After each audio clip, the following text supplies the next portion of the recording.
May Hustashyaang Dios. We often hear this, if not say it ourselves, every time we go through an experience when we feel disadvantaged or unjustly oppressed.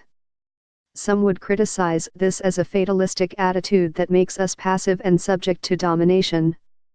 Let us reflect on May Hustashyaang Dios by using a framework popularized by Stephen Covey. Begin with the end in mind. The Feast of Christ the King closes the liturgical year of the Catholic Church. The Gospel for the Mass, the parable of the final judgment, and all the readings today give us a clear, endgame scenario. And these will go off to eternal punishment, but the righteous to eternal life. This is as clear as it gets. The oppressive and selfish goats, as the parable calls them, will burn in hell, and the righteous will be given their just reward. This is the justice of God. It rewards compassion, care, and love. While some may use this to give a fire and brimstone harangue, it has given rise not just to self-righteousness, but even to a fanaticism that has wreaked much division and violence. But God's justice is more than fear. Freedom. God's justice is God's love, and a core characteristic of this love is the freedom it gives us, the freedom of conscience that allows us the freedom of choice. We get a glimpse of this freedom in what William Barclay calls help, which is uncalculating, help not seen as a ticket to heaven. Lord, when did we see you hungry and feed you? It was being present to others and seeing their needs, entering their world and sharing in it by doing something without even being conscious of it.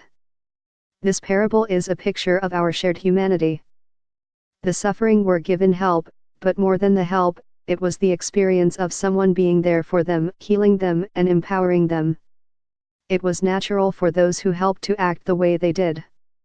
The last Sunday of the liturgical year reminds us that the end is inevitable, an inevitable hope, an inevitable love and compassion that awaits us. Last Thursday, I attended the 7th anniversary of MLAC Institute for Psychosocial Services and the 74th birthday of its founder, Drive. Honey Karandang, a mentor and a colleague, an inspiration and a companion in the journey toward wholeness and the integrity of our inner truth. Anatomy of Fear. In her annual lecture, she talked about the anatomy of fear. One point that struck me was her stressing on the importance of giving life once more to the child in us. A creative adult is a child who survived.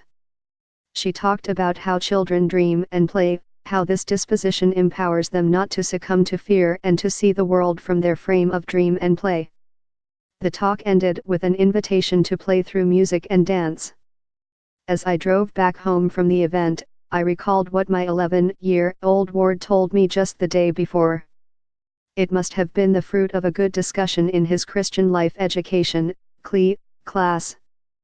He started by saying that if Adam and Eve did not give in to the temptation of the devil, we would not have climate change and global warming. Technology would not compete with and destroy nature.